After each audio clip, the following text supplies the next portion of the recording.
Hey guys, Flag Bonus here. Still working on some Serpent Skull prep. So spoilers, if you're playing Serpent Skull, don't watch this. There will be spoilers.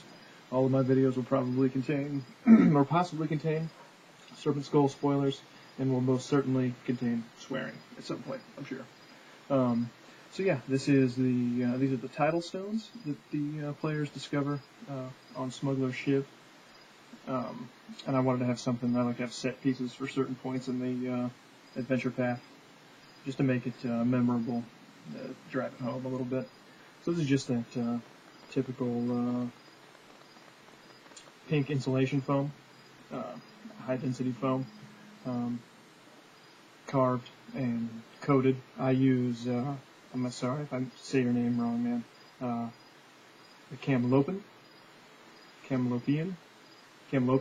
I use his goop recipe, although I don't really measure. It's never the same twice. White glue, wood glue, water, plaster of Paris to coat the foam with before I paint it. If you haven't seen any of the Camelopian stuff, you should definitely check out his videos. He's got a lot of great how-tos. I don't know how to do the linkiness and the bubbles that pop up with links and other people's. Man, if you're looking for, if you found my video, you've surely already found his stuff.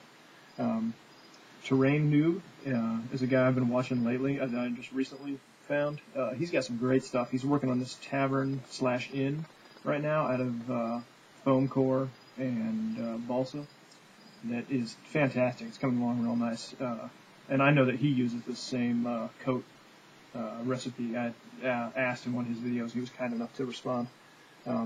So anyway, yeah, it's that typical foam. You've all seen that before. Something I haven't seen people do, I'm sure there's people doing it, I just haven't seen it, is these indentations in the rock for the snake are brand, like a little piece of wire heated up.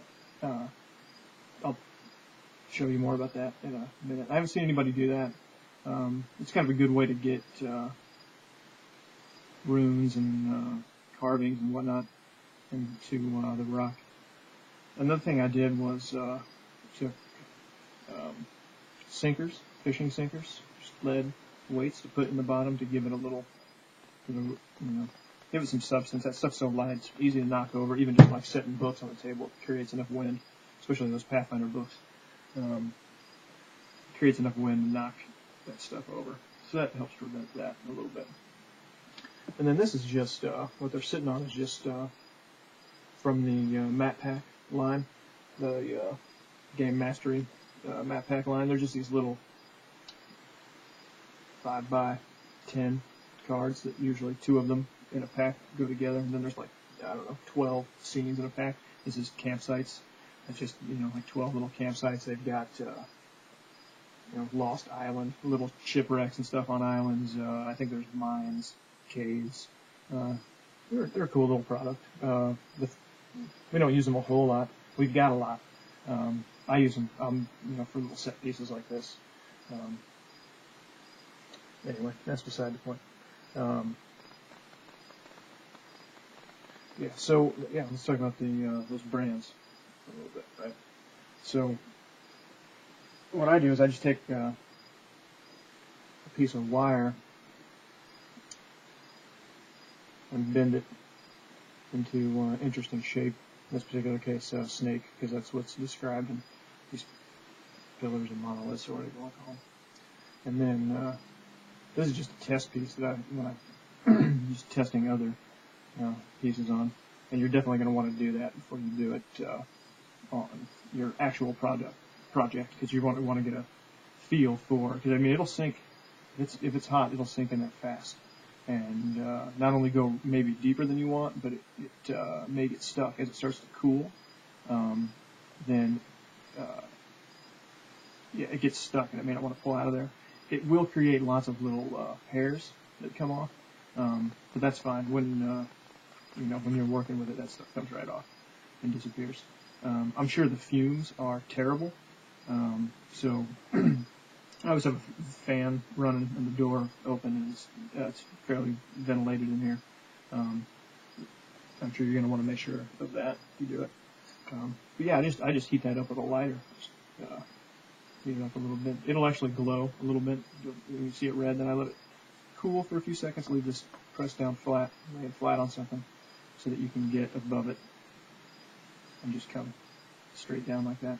This only has one point, so it does want to flex and bend. I would suggest that normally, you see this got two points there. A little more structurally sound. When you push down, you can get some even pressure.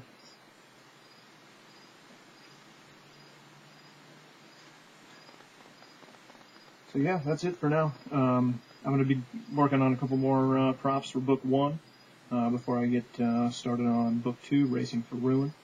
If anybody else out there is doing Serpent Skull prep and is using minis or has played it in the past, no new players, no spoilers, you fuckers.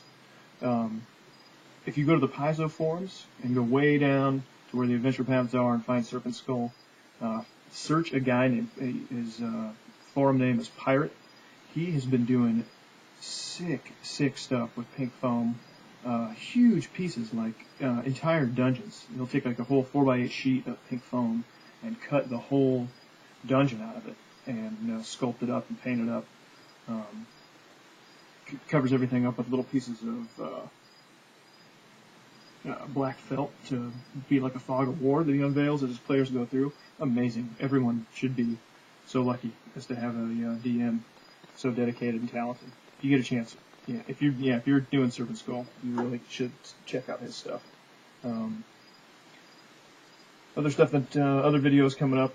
The Paizo paper minis. I'm doing all of those for Serpent Skull, so I'm going to do a video talking about the way that I construct those. It's not hard. I mean, anybody can construct them. I do things just a little different. I'll do a little review of the product. I really like the product. And I want to do a review of the new Ultimate equipment that came out last month. For the most part, I really like it, but I got a few nitpicky beefs. And probably a how-to for book covers. I make book covers for all the core line of the Paizo books. And depending on which book, I make different little features in the cover. So I'll be doing some of that later on. So that's it for now. I'll see you guys later.